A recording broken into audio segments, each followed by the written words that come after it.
Well, studies show 75% of weight gain happens during the holidays. Tell me about it. So how can you get the new year off to a healthy start and get rid of those extra pounds? The herbal pharmacist Dave Foreman back here on the morning show. Hey, good to have you here. Good to be here. You know, is it me or do we adults need a cheat sheet? I don't know if you really need. I think we all probably by now should know what to do and not what to do. I mean, you know, to go either way. And you know what?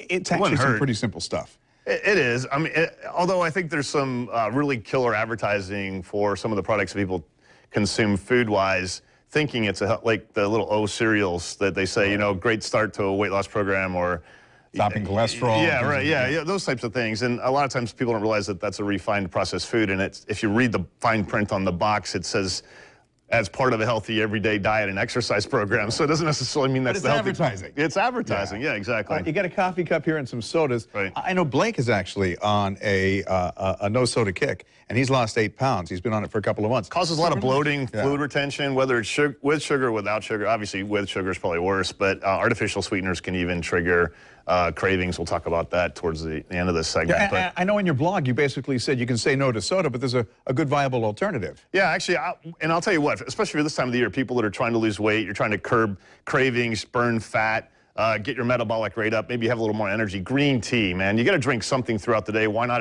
have it be something not only healthy for you for the weight loss and concerns, but it's heart healthy, it's good for your immune system, it's good for so many different things. So get rid of the coffee, get rid of the soda, drink green tea. Yeah, you know, you've got the typical carbs here. Preserves have a lot of jelly, you got the Chex Mix, you got yogurt-covered raisins. I mean, yeah, raisins are good for you, but you know, these are not healthy. I saw Greek yogurt-covered ones the other day. I think they're just trying to buffalo people into thinking, oh, this is so much healthier. All marketing. Yeah, it is, exactly. Yeah. But I think, you know, I read in your blog, basically you said, all right, you can have your carbs, but keep your afternoon carb free. So if you do them in the morning, you're better off? Yeah, well, your body's going to hopefully use them as energy throughout the day. It's those carbs we have afternoon that your body's going to end up turning your body into a fat factory. So you're going to end up gaining weight. Starchy foods are probably the biggest things that we overconsume.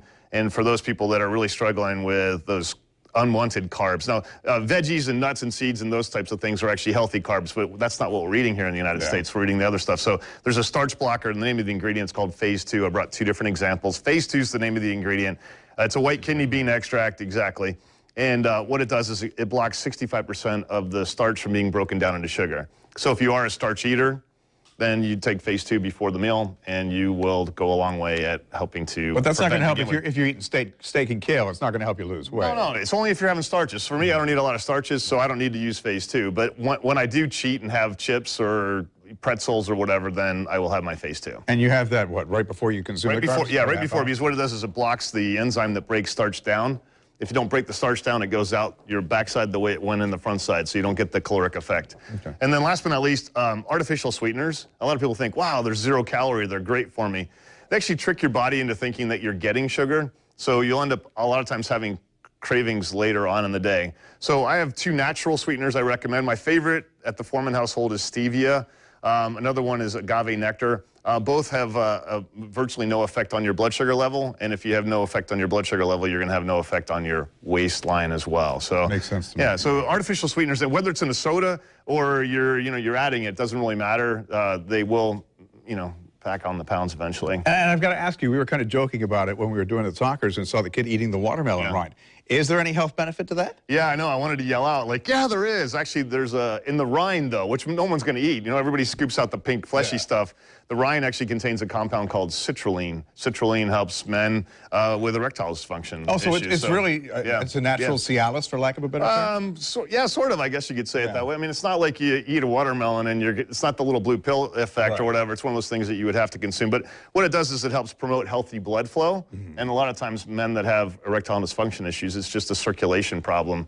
I mean, there's other reasons people have ED, and maybe we could do a show on that one time, because I think it's never talked about in the mainstream, and everybody makes a dirty subject out of it, and it really is. Well, but I think it just goes to show that there are natural remedies for virtually everything. Oh, there are, exactly. It's all about lifestyle. You know, how do you want to live your life? All right, so if you want some more advice from Herb, the pharmacist, Dave, the herbal pharmacist, you can go to his blog at herbalpharmacist.com. He's also got a Facebook page called The Herbal Pharmacist. If you didn't catch that, don't worry. We've posted this segment on the morning show page at newsforjax.com. Also, where you'll find the best watermelon sales. Jen?